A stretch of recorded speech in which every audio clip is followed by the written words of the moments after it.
pour que vous puissiez voir un peu nos différents produits. Abdoul Service International. Votre bonheur est notre satisfaction. Infoline 70 20 01 59, 70 20 02 59, 70 20 02 49, 25 38 03 11.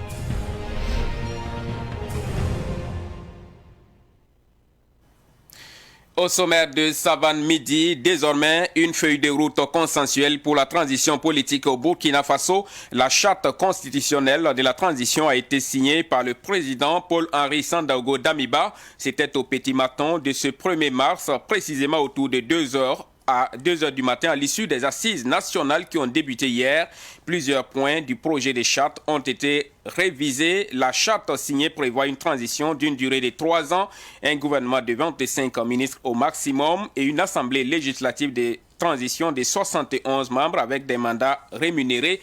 Plus de précisions dans ce Savane Midi. Également dans cette édition, l'inhumation du défunt président du Conseil constitutionnel Kassoum Kambou prévu pour tout à l'heure donc au cimetière municipal de Gounguin à Ouagadougou. Avant cette inhumation, un hommage national lui a été rendu hier au Conseil constitutionnel. L'on en parle dans cette édition. En Guinée, 2 anciens premiers ministres ont dû quitter leur résidence de Conakry hier, selon la Direction générale du patrimoine bâti qui leur avait donné jusqu'à la date d'hier pour quitter. Ces maisons seraient en réalité la propriété de l'État. Cellou Dalein Diallo et Sidia Touré ont échoué à faire barrage par voie judiciaire à cette expropriation jugée humiliante par leurs proches. Bonjour, Madame, Messieurs, merci de nous rejoindre pour Savane Midi de ce mardi 1er mars 2022. L'attente aura été longue, mais au finish, un consensus a pu se dégager des assises nationales pour l'adoption des textes de la transition. C'est autour de 2 heures du matin que le président du Faso, Paul-Henri Sandaogo Damiba, a apposé sa signature sur la charte constitutionnelle devant régir la transition. Une durée de 3 ans, un gouvernement de 25 ministres au maximum et une assemblée législative de 71 membres. Voilà les grandes lignes de la charte constitutionnelle signée. On en sait davantage avec Daouda Yameogo.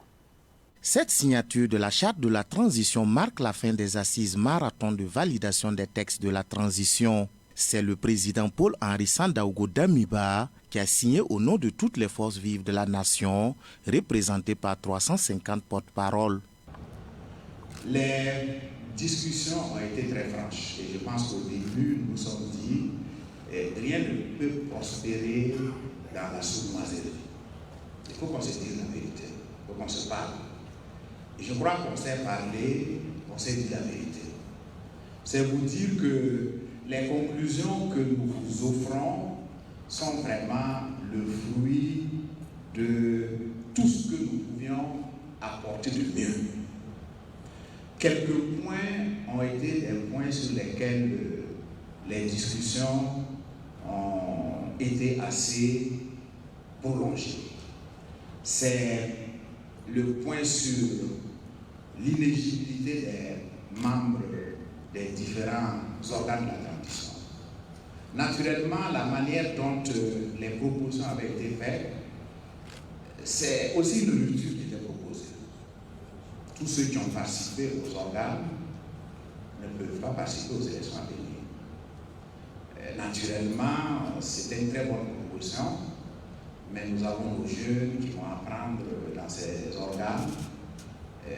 Fallait-il ne pas leur permettre de poursuivre un peu cette expérience? Et je pense que nous avons essayé d'apporter une solution qui prend en compte cet enrichissement qu'ils auront dans les organes et comment ils peuvent poursuivre sur le terrain.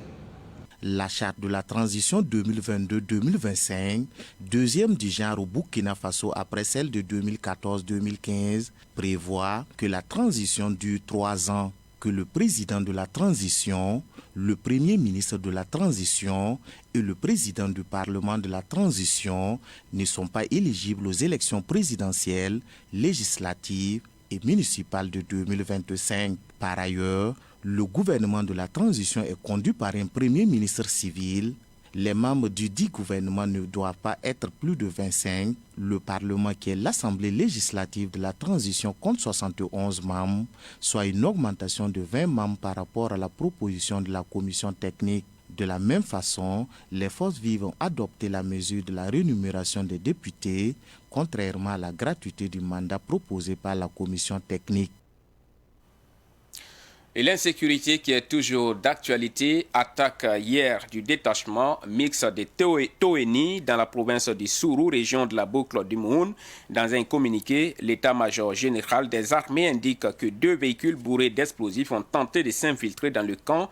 La prompte réaction des éléments du détachement a permis de neutraliser ces 2 véhicules qui ont explosé à l'entrée du camp, causant des dégâts matériels. Le plan d'attaque ayant échoué, les terroristes ont tenté de se replier vers la frontière malienne. La contre-offensive lancée par les éléments du détachement a permis de neutraliser 20 terroristes en plus des conducteurs des véhicules piégés. Côté forces de défense et de sécurité, l'on déplore 2 morts et une vingtaine de blessés, tous évacués et pris en charge par les services de santé de l'armée. Dans la suite de Savane Midi, la grippe aviaire qui touche 10 régions sur 13 au Burkina Faso, ce qui engendre des pertes économiques énormes pour les éleveurs de volailles. Ces derniers ne comprennent pas souvent le mode de contamination de la grippe aviaire. Savane Midi a cherché à comprendre et pour cela, Abdoulaye Kinda est allé à la rencontre du fondateur de Mira Élevage. Suivant. Depuis la création du centre de formation de Mira Élevage en 2014, c'est la première fois qu'il constate l'épidémie de grippe aviaire au Burkina Faso. C'est une maladie très contagieuse qui affecte durement l'aviculture. Selon Rasmane Kombem, technicien supérieur d'élevage et enseignant à Mira Élevage, tout aviculteur doit prendre des mesures de biosécurité dès qu'il y a suspicion de cas de grippe aviaire. Et la grippe aviaire est une maladie qui peut quitter de l'homme à l'animal et de l'animal à l'homme. Donc on appelle en termes techniques une zoonose. Parce que la grippe aviaire est une maladie qui se transmet par exemple surtout avec les oiseaux sauvages. Ça peut quitter d'un animal à travers le vent. Voilà. Mais c'est surtout les oiseaux sauvages qui amènent ces maladies. Donc avant même de construire, d'installer votre bâtiment, vous allez installer un dispositif qui va quand même empêcher l'accès de ces oiseaux-là à l'intérieur de votre poulailler. Donc tout ça, ça rentre dans les mesures de biosécurité. Ces symptômes ressemblent beaucoup plus à une maladie aussi qui est là à tout moment, cette maladie qu'on appelle la maladie de Newcastle. À vue d'œil comme ça, c'est très difficile de dire que c'est la grippe aviaire. Les techniciens en la matière expliquent qu'il est difficile de pratiquer l'aviculture sans être confronté à la grippe aviaire. Dans ce sens, qu'est-ce que les apprenants en aviculture retiennent du cours de la grippe aviaire? Pour éviter surtout la grippe aviaire, la maladie de poulet, il faut on se baser sur le système des mesures de sécurité. Genre, si tu as un poulailler, là où tu as tes poulets, donc tout le monde ne peut pas avoir accès au poulailler. Seulement toi. Mais aussi pour rentrer aussi dans le poulailler, il faut d'abord porter des habits propres. Il ne faut pas aller par exemple ça, parce que ça même ça peut déjà aussi. Si par exemple la maladie peut-être ça se trouve dehors et vous par exemple vous piétinez pour rentrer dans le poulailler, ça peut déjà aussi attaquer le poulet. Et pour éviter aussi la pénétration des oiseaux, il faut encadrer, genre clôturer avec un grillage pour les empêcher de rentrer. Il faut désinfecter aussi le poulailler. On peut manger mais pas totalement parce que souvent si tu manges aussi, comme tu peux être atteint aussi de la grippe aviaire. Il a dit de bien cuire d'abord avant de consommer. Et gens, s'ils avaient déjà des sujets atteints de la grippe aviaire ou même qui sont décédés déjà, bon, vous devez peut-être creuser un trou Vous pouvez les brûler ou bien peut-être les enfermer avec des sacs. Ne pas les jeter dans la rue comme ça. Pour le PDG de Mira Élevage, chaque éleveur de volailles doit prendre des précautions de biosécurité. Il ajoute qu'il faut toujours se référer aux services compétents en cas de suspicion. C'est une première fois que nous avons vécu ça en tant qu'acteurs de l'élevage parce que depuis notre arrivée en 2016, on n'a pas vécu un cas de grippe aviaire. Voilà, donc, mais cette année, vraiment, on a fait le constat sur les 13 régions du Burkina, et près de 10 régions sont touchées. Et aux alentours de Ouagadougou, il y a beaucoup de fermes qui ont été touchées. Pour les différents éleveurs, c'est de prendre vraiment des précautions, surtout quand ils ont des cas vraiment de suspicion, de faire appel à des services compétents, et surtout le ministère des Ressources animales avec le laboratoire national d'élevage pour venir inspecter, voir si c'est un cas de grippe aviaire. C'est aussi de vraiment augmenter les mesures de biosécurité, c'est-à-dire limiter la pénétration des fermes et les visites si possible et vraiment baisser les bâches et vraiment maximiser sur le nettoyage et l'hygiène. Donc avec ces mesures-là, je pense que, en tout cas, beaucoup ne seront pas touchés, quoi. Mira Élevage est un centre de formation spécialisé dans plusieurs filières en entrepreneuriat avicole et agricole. Voilà, le centre de formation Mira Élevage qui partage donc son expérience en matière de lutte contre la grippe aviaire.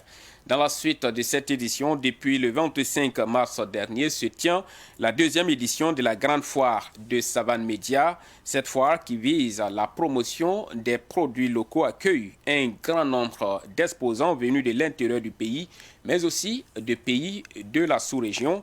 Certains se prononcent devant la caméra et le micro de Pakisba Mariam Ouedraogo. Je suis jardinier au Boulomiérou.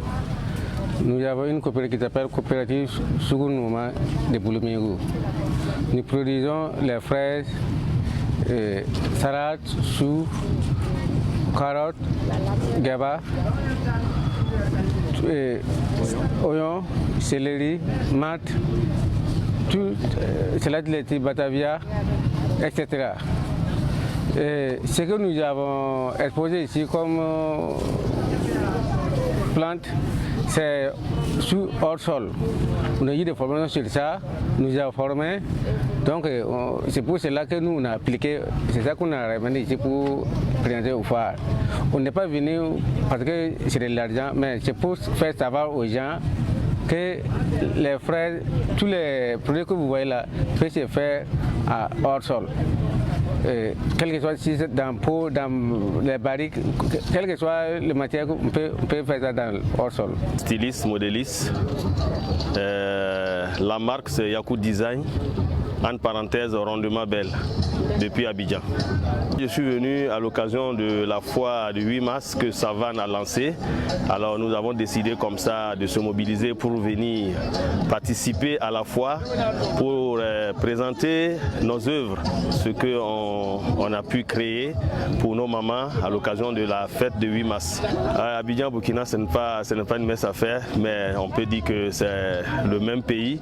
Alors comme c'est mon pays aussi, alors pourquoi ne pas participer à la foire que Savane organise? C'est une invitation et j'ai accepté de venir à la foire. Vraiment, j'ai favorisé beaucoup. Vous voyez tout ce que vous voyez, tout ça, ce sont des vêtements d'âme. Rendement Belle, ça veut dire que les femmes qui sont vraiment en chair, qui se disent qu'ils ne peuvent pas s'habiller comme les autres, alors moi j'habille tout le monde. Chez moi ici, toutes les femmes sont belles. Et mes prix varient de 12 500 à 15 000 francs au lieu de 25 000 et en allant. Nous sommes venus pour exposer les pains de bonne qualité. C'est des pains antiques. Avec ça, la femme est bien habillée. Et puis c'est joli à voir. On vend ça à 7 000 au bon prix. Au marché, nous on vend ça à 9 000. J'invite les femmes à venir visiter la stand parce qu'il y a des jolis pains. Genre, si la femme habille avec ça seulement, elle sera bien habillée et puis respectée. Parce que c'est l'Afrique. Ça vient du Ghana. Puis c'est la qualité aussi. Je suis venu de Wayugia. Nous exposons des pommes de terre que nous avons produites. Voilà, le prix, nous avons fait le prix à 400 francs. Nous exposons aussi des oignons que nous faisons le prix à 350 francs le kilogramme. C'est demander des gens, comme le nom même de la foire indique, l'exposition des produits locaux.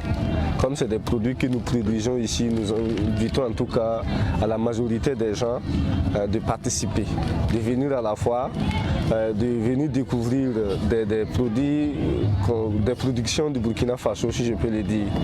Parce que nous avons produit, nous sommes une coopérative qui produit des pommes de terre. C'est des professionnels maraîchers du Yatenga. Donc nous produisons des pommes de terre. C'est des pommes de terre du Burkina Faso. Quand des gens arrivent souvent, ils demandent est-ce que ce ne sont pas des OGM. Et pourtant, c'est non. Je dis non, c'est nous avons produit. Ce que vous voyez, c'est des variétés. Les deux variétés, ça c'est Atlas, ça c'est Pamina.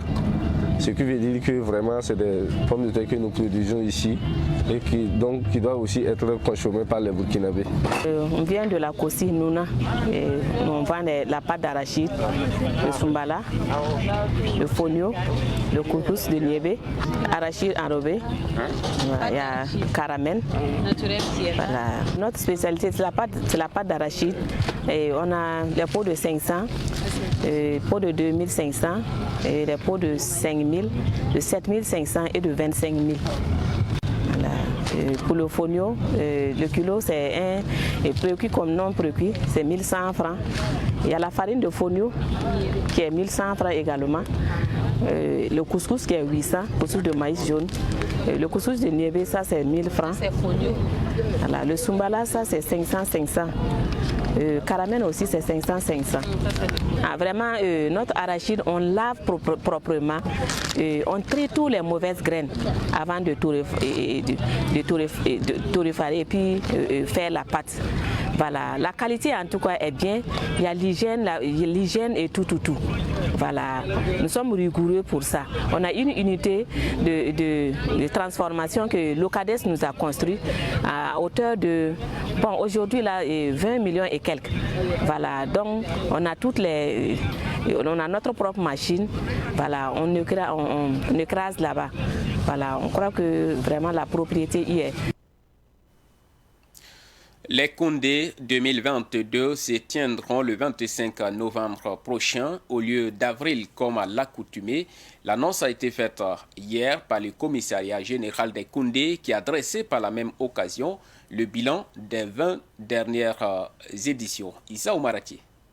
Une pause pour regarder dans le rétroviseur après 20 années de valorisation et de récompense des talents de la musique burkinabé et africaine. Le commissariat général des Koundé a tenu à faire la rétrospective depuis sa création en 2001 comme un devoir de mémoire et de redevabilité vis-à-vis de ses partenaires et du public burkinabé et africain. 5156 œuvres musicales, soit une moyenne de 245,52 œuvres reçues par an depuis 20 années des Koundé. On vous a donné des statistiques, il y a eu beaucoup, que ce soit même dans l'organisation des différentes cérémonies, dans la confection des trophées, la sélection des lauréats, les attributions des trophées. Je pense que c'est un travail statistique qu'on vous a livré ce matin qui montre que c'est une cérémonie qui se tient, mais qui ne se tient pas, comme on a dit dans le jargon, au hasard. C'est sur des statistiques, c'est bien archivé et ça peut faire l'objet de certaines études pour certains musicologues ou bien pour certains gens qui s'intéressent à la musique burkinabé en particulier ou bien à la musique africaine par rapport en tout cas à ce qui concerne les Koundé. Donc c'est tout ça qui fait qu'aujourd'hui on est très heureux. Cette halte permet aussi de se pencher sur les Koundé édition 2022 qui se tiendront exceptionnellement en novembre prochain. On vient de sortir de la dernière édition qui était au mois de novembre, donc on ne pourra pas la tenir comme d'habitude en avril, donc parce que c'est avril est bien là, donc ça sera encore le mois de novembre prochain et ça sera le vendredi 25 novembre, Inch'Allah. Et donc c'était la substance de l'information qu'on voulait partager avec vous ce matin. Dans le palmarès des Koundé depuis 2001, Flobi détient le record de l'artiste ayant remporté le plus grand nombre de trophées avec 12 Koundé dans son armoire, suivi de Bilaka Kora avec 7 trophées dans son trousseau. Et nous parlons de sport à présent. La finale de la 9e édition du tournoi Maracanã, dénommé Coupe Rakiré, s'est jouée dimanche sur le terrain du complexe scolaire Le Faso à Saba, dans la périphérie est de Ouagadougou. C'est un tournoi qui permet de promouvoir la parenté à plaisanterie à travers le football. La finale a opposé l'équipe des Yarcé à celle des Gourmandiers. Les Sables a parlé en faveur de l'équipe des Gourmandiers à l'issue des séances de tir au but. On en sait davantage avec Daouda Yameogo. Des 8 équipes engagées dans la compétition, ce sont les équipes des Yarcé en rouge et des Gourmandiers en jaune qui ont décroché leur ticket pour la finale. Les 2 fois 20 minutes n'ont pas permis aux deux équipes de se départager. D'où les tirs au but. L'équipe de Gourmandiers s'est montrée plus à droite en battant l'équipe des Yarcé par le score de 1-0. Élisée Somda, capitaine de l'équipe de Gourmandiers. Nous sommes vraiment très contents, l'émotion est grande, très immense. Allez, le courage et la détermination. C'est ça, c'est ça, c'est ça, c'est ça. Selon le promoteur de la compétition Wenengete Kafando dit Jeune Gaz, ce tournoi permet de promouvoir la cohésion sociale et le football au Burkina.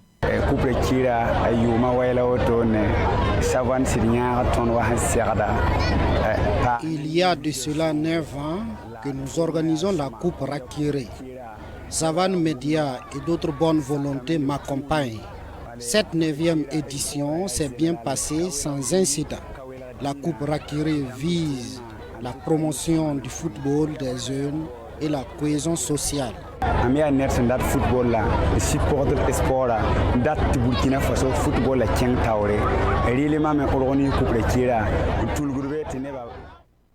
Le parrain Adama Compaoré a félicité les différentes équipes pour le fair play constaté tout au long du tournoi.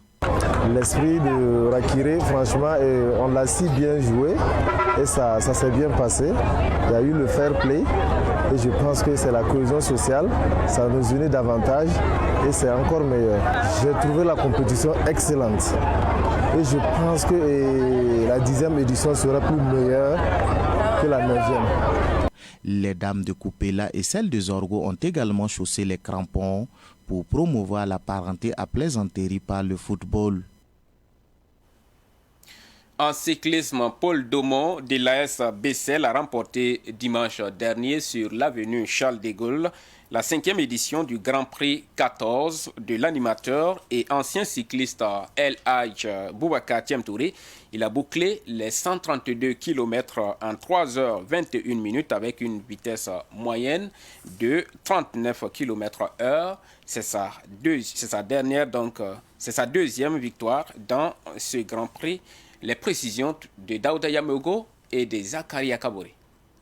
Ils sont 74 coureurs de 13 clubs à s'être lancés à la course du Grand Prix 14. Paul Domon de l'AS Bessel a traversé la ligne d'arrivée en solitaire. Pour le jeune coureur, cette victoire est importante. Elle constitue désormais le pont entre son ancien club au Burkina Faso et son nouveau club en France. Je suis très content d'avoir remporté cette course aujourd'hui. C'était particulier pour plusieurs raisons. C'est une édition que j'avais déjà pu remporter en 2020, le Grand Prix 14. Voilà. Donc forcément, j'avais à cœur de remettre ça. Et normalement, en fait, je dois expliquer, je devais partir rejoindre mon club en France depuis la semaine passée. Mais lorsque j'ai entendu qu'il y avait la compétition de Monsieur 14, j'ai demandé à mon club français si je pouvais rester encore un peu plus longtemps ici, histoire de faire encore une dernière course avec mon club, l'AS Bessel, histoire de partir sur une bonne note. Donc vraiment, j'avais envie de remporter cette course pour honorer mon club qui m'a amené aujourd'hui où je suis au bout de 3 ans. Donc vraiment, je suis content de gagner ma dernière course sous les couleurs de l'AS Bessel. Selon Baudouin Koutougou, dit jeune premier, l'un des organisateurs, le pari est gagné. Je suis plus que satisfait. C'est une grande joie qui m'anime aujourd'hui d'avoir réussi encore cette 5e édition parce que il est difficile de comprendre deux personnes comme comité d'organisation d'avoir organisé un tel événement que tout le monde a vécu. Mais pourquoi nous réussissons? Nous réussissons grâce à beaucoup de personnes. Premièrement, aux partenaires. Deuxièmement, au public sportif. Troisièmement, à la presse nationale. Le directeur général adjoint de la BCB Iber, Léandre Cabré, l'un des parrains de ce Grand Prix, a salué le niveau de la compétition. Pour lui, c'est une occasion pour les coureurs de se mettre en jambe. La BCB a jugé nécessaire d'accompagner cette course pour mettre en jambe les coureurs parce qu'il faut de la compétition et préparer les grandes courses de la sous-région. C'est pourquoi nous avons voulu associer notre image à cette course pour préparer les coureurs. Les dames étaient également à l'honneur à ce Grand Prix. Sur 21 coureuses qui ont pris le départ, c'est Lamoussa Zungrana de Tema Bokin qui est montée sur la plus haute marche du podium. L'actualité hors du Burkina Faso à présent, et nous partons d'abord en Guinée où deux leaders politiques, Cellou Dalein Diallo et Sidya Touré, ont dû quitter leur résidence de Conakry hier. Le 15 février dernier, la Direction générale du patrimoine bâti leur avait donné jusqu'à la date d'hier pour quitter ces maisons qui seraient en réalité la propriété de l'État. Les deux anciens premiers ministres avaient esté en justice, mais la juridiction saisie s'est déclarée incompétente dans cette affaire. Ils ont donc dû libérer ces résidences au moment où les forces de sécurité commençaient à s'y déployer. Et nous parlons à présent de la guerre en Ukraine. L'Union africaine s'est dit préoccupée par les traitements que subissent les Africains qui veulent fuir ce pays, en proie donc à une invasion militaire russe. Dans un communiqué en date d'hier, 28 février, le président en exercice de l'Union africaine, le président sénégalais Macky Sall et le président de la Commission de l'Union africaine, Moussa Faki Mahamad, qualifient de choquant et de raciste le traitement réservé aux Africains qui veulent se mettre en sécurité hors d'Ukraine par les autorités ukrainiennes.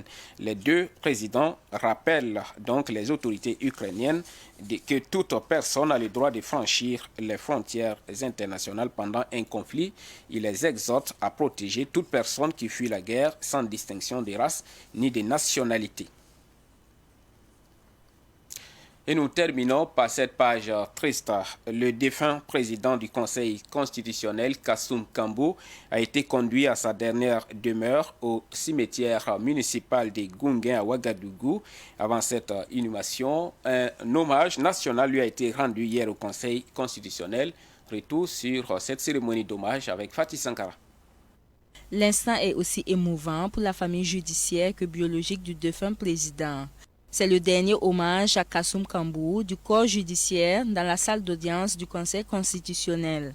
Magistrats, promotionnaires, avocats, intersyndical des magistrats, membres et personnels du Conseil constitutionnel ont rendu un vibrant hommage à l'illustre disparu. Les qualités de Kassoum Kambou magnifiées à l'occasion. Vous vous en êtes allé à jamais. Et à présent, il nous est impossible de ne pas nous remémorer. C'est le moment de nos différentes réunions de travail pour vous accompagner.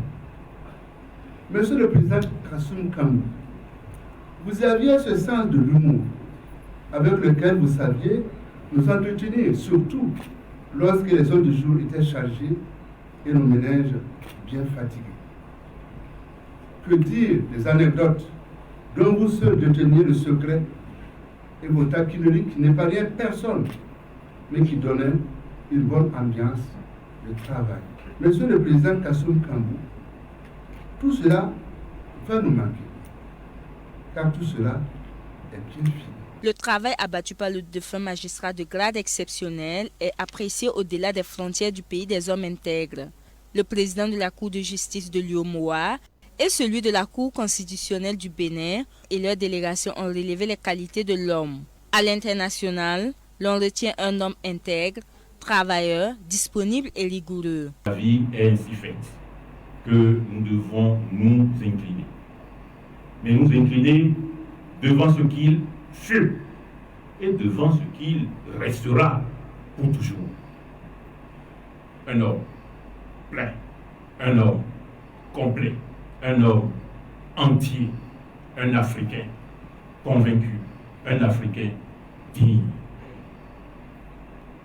Je voudrais, en prononçant le suprême adieu, vous transmettre l'affection, vous transmettre la compassion, vous transmettre l'amitié de toutes celles et ceux qui, de la côte, l'ont connu, pas seulement au Bénin, mais également au Togo, pas seulement au niveau de la Cour constitutionnelle, mais également au niveau de la Cour suprême, de la Cour de cassation, des autres juridictions. Adieu, grand frère. Celui que les Burkinabés pleurent aujourd'hui a gravi tous les échelons du corps de la magistrature. Il a laissé ses empreintes au mouvement burkinabé des droits de l'homme et des peuples MBDHP et à la commission d'enquête indépendante suite à l'assassinat du journaliste Norbert Zongo. Paix donc à l'âme de Kassoum Kambou qui vient d'être inhumé au cimetière municipal de Gounguin à Ouagadougou. C'est ici que l'on s'arrête pour cette édition. Merci à tous de l'avoir suivi.